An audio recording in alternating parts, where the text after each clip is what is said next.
ఈ ఎన్నికల బరిలో ఖమ్మం పార్లమెంట్ నుంచి స్వతంత్ర అభ్యర్థిగా కాంగ్రెస్ రెబల్గా నేను నామినేషన్ వేశాను. మీ అందరికీ తెలుసు ఆ విషయం. నా పేరు మద్దిశెట్టి అజయ్ బాబు, అలియాస్ ఎర్రప్ప అనాలి, మద్దిశెట్టి ఎర్రప్ప. కాంగ్రెస్ రెబల్ అభ్యర్థిగా నేను ఎన్నికల బరిలో నామినేషన్ వేశాను. కాంగ్రెస్ పార్టీ కార్యకర్తల్ని, అలాగే నా జాతులకు సంబంధించిన ఎస్సీ, ఎస్టీ, బీసీ, మైనార్టీ ప్రజల్ని, అలాగే అణచబడినటువంటి హిందూ వర్గాల ప్రజల్ని ఒక్కసారి పార్టీని చూసి కాకుండా పర్సన్ని చూసి ఓటేయమని అడుగుతున్నాను. ఇదే నేను చెప్పాలనుకుంది. ఇన్ని రోజులు పార్టీని చూసి ఓటేశారు, పర్సన్ని చూసి ఓటేయండి. ఏ కష్టం వచ్చినా పార్టీ అయితే రాదు, పర్సనే రావాలి. ఇప్పుడు 4 అభ్యర్థులు పోటీలో ఉన్నాం.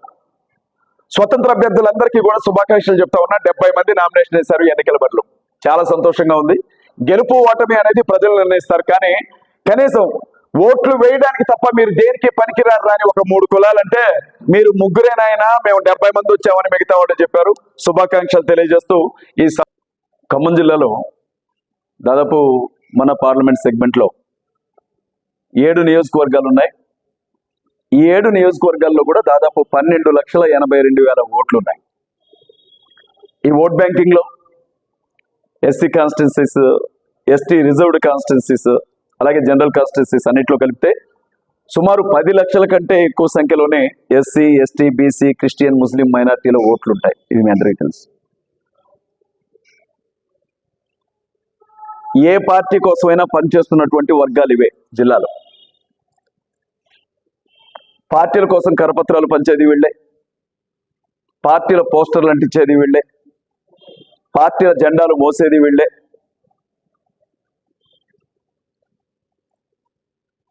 పార్టీ నాయకులను భుజాల మీద పల్లకిల్లో మోసి ఊరేగించేది కూడా వీళ్ళే. తప్ప వీళ్ళు దేనికి పనికిరారు. నిజంగా మీతో మాట్లాడుతూ ఉంటే నాకు అనిపిస్తూ ఉంటుంది, ఒక్కొక్కసారి మన ప్రెస్ క్లబ్ లో ప్రెస్ మీట్ జరిగేటప్పుడు ఎలక్ట్రానిక్ మీడియా వాళ్ళు ఇక్కడికి రారు. ఎందుకంటే ఈ ప్రెస్ క్లబ్ అంటే ఒక చిన్న చూపు ఉంటుంది వాళ్ళకి. నేను గమనించాను చాలా సందర్భాల్లో. పెద్ద పెద్ద టీవీ ఛానళ్ళు ఇక్కడికి రావు, పెద్ద పెద్ద పత్రికలకు సంబంధించిన వాళ్ళు కూడా ఇక్కడికి రావడానికి ఇష్టపడరు. ఎందుకంటే చిన్న చిన్న విలేకరుల దగ్గర మేము ఎక్కడ కూర్చుంటాం, మాదంతా ఒక రేంజ్, మా స్థాయి వేరు అని, మా లెవెల్ వేరు అని ఫీల్ అవుతూ ఉంటారు కొంతమంది, అందరిని అనట్లేదు. ఇక్కడ ఉన్నటువంటి విలేకరుల్ని పెద్ద పత్రికలు, పెద్ద ఛానల్స్ ఎలా చూస్తాయో ఈ జిల్లాలో ఉండే ఎస్సీ, ఎస్టీ, బీసీ, మైనార్టీ ప్రజల్ని ఆ 3 సామాజిక వర్గాల కులాలకు సంబంధించిన నాయకులు, ఆ 3 పార్టీలు అలా చూస్తున్నాయి. అది నా బాధ.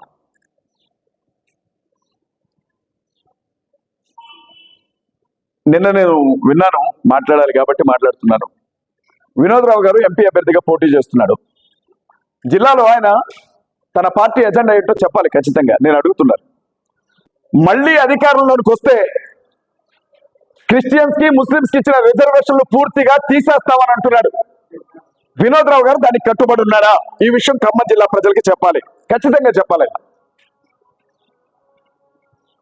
హిందువుల ఓట్లు వేస్తే అతనికి సరిపోతుందా? క్రిస్టియన్, ముస్లిం, మిగిలినటువంటి కులాల వాళ్ళ ఓట్లు ఏమీ వద్దా? వినోద్ రావు గారు చెప్పాలి. నేను అడుగుతా ఉన్నా. మతం పేరుతో మనుషులను పిచ్చోళ్ళని చేసి, ఎడ్డోళ్ళని చేసి అన్ని జిల్లాల్లో మోసం చేయొచ్చాము. ఖమ్మం జిల్లాలో వాళ్ళ ఆటలు సాగవు. ఈ జిల్లా ప్రజలు, ఈ జిల్లాలో ఉండే ఓటర్లు చైతన్యవంతులైనటువంటి ఓటర్లు. ఇక నామా నాగేశ్వరరావు గారిని కూడా నేను ఒక మాట అడిగాను. ఇప్పటికి దాదాపు 3 సార్లు ఎంపీగా పనిచేసినటువంటి మహానుభావుడు ఈ జిల్లాకి ఏం చేశాడో చెప్పి ప్రజలను ఓటు అడగాలి. ఖమ్మం జిల్లాలో నామా నాగేశ్వరరావు గారు చేసిన పనులేంటో చెప్పి నాకు ఓటేయండి అని ప్రజలను అడిగారు ఆయన. అంతేగాని మా పార్టీ చూసి ఓటేయండి, మా సింబల్ చూసి ఓటేయండి, లేకపోతే నా పర్సనాలిటీ చూసి ఓటేయండి, ఇది కాదు, కరెక్ట్ కాదు. దాదాపు 15 సంవత్సరాలు ఎంపీగా ఉన్నటువంటి ఆ మహానుభావుడు జిల్లా ప్రజలకు ఏం చేశాడో చెప్పి ఓటు అడగమనండి. నిరభ్యంతరంగా ఓటేయడానికి ఈ ప్రజలు సిద్ధంగా ఉన్నారు.